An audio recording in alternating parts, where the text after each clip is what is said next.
Price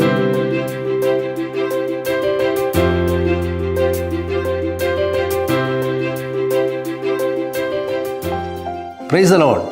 கர்த்தருக்கு பிரியமானவர்களே, இந்த நல்ல நாளிலும் உங்களை வேத வார்த்தையோடு சந்திப்பதில் நான் மகிழ்ச்சி அடைகிறேன்.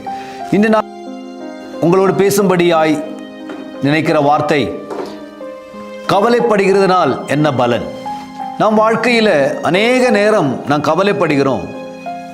எதற்கு கவலைப்படுகிறோம்னா, நம்முடைய வாழ்க்கையில் ஏதோ சில சூழ்நிலைகள் நாம் முன் போக முடியாமல் நமக்கு எதிராக வந்து நிற்கிற பொழுது நாம் கவலைப்பட்டு கொண்டே இருக்கிறோம். ஆனால் வேதத்தில் இப்படியாக சொல்லப்பட்டிருக்க கொண்டிருக்கிற ஒரு காரியத்தை நான் உங்களுக்கு காண்பிக்க விரும்புகிறேன்.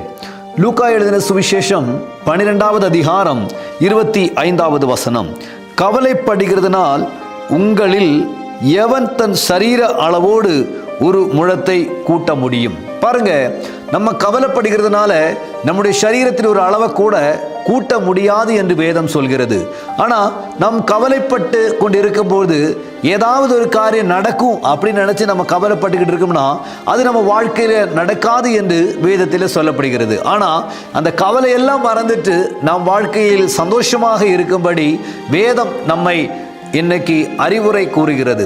ஆம் தேவனுடைய பிள்ளைகளே, இன்னைக்கு நம் வாழ்க்கையில நம்மை கவலைப்படுத்தி நாம் சோர்ந்து போகும்படி அநேகர் நமக்கு எதிராய் திட்டங்களை உருவாக்கும் பொழுது, ஆண்டவர் இன்னைக்கு என்னையும் உங்களையும் குறித்து நினைக்கிறது உங்களுடைய கவலையாய் இருப்பதற்கு அல்ல, நீங்கள் சந்தோஷத்தோடு மன மகிழ்ச்சியோடு இருக்கும்படி தான் ஆண்டவர் இன்னைக்கு விரும்புகிறார். ஆனால் நம் வாழ்க்கையில் நாம் எதை குறித்தும் எதையோ குறித்து நாம் கவலைப்பட்டு கொண்டே இருக்கிறோம். ஏதோ நம் வாழ்க்கையில் இழந்து போன அனுபவத்தை அநேக நேரங்களில் நம்மை சூழ்ந்து கொண்டே இருக்கிறது.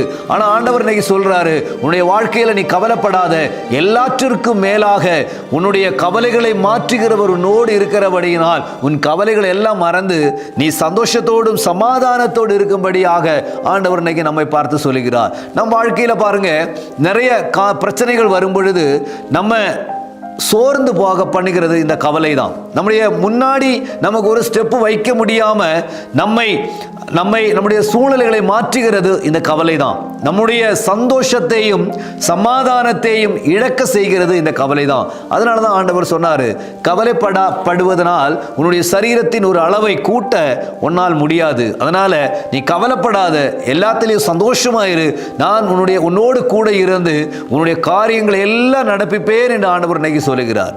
நாம் விசுவாசத்தோடு தேவனுடைய சமூகத்தில் இருந்து கவலைகளை எல்லாம் மறந்து சந்தோஷமாக வாழ்கிறதை கர்த்தர் விரும்புகிறார். இன்னைக்கு எத்தனை பேர் இன்னைக்கு அப்படி ஆசைப்படுகிறீங்க?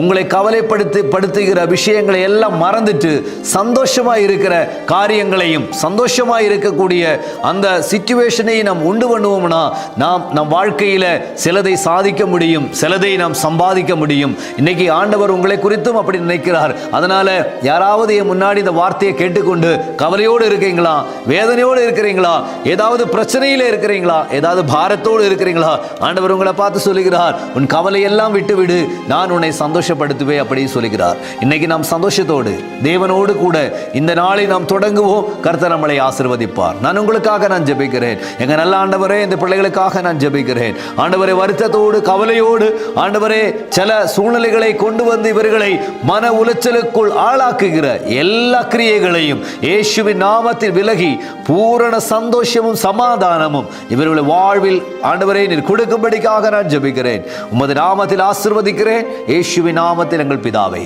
ஆமென், ஆமென். கர்த்தர் உங்களை ஆசீர்வதிப்பார். God bless you.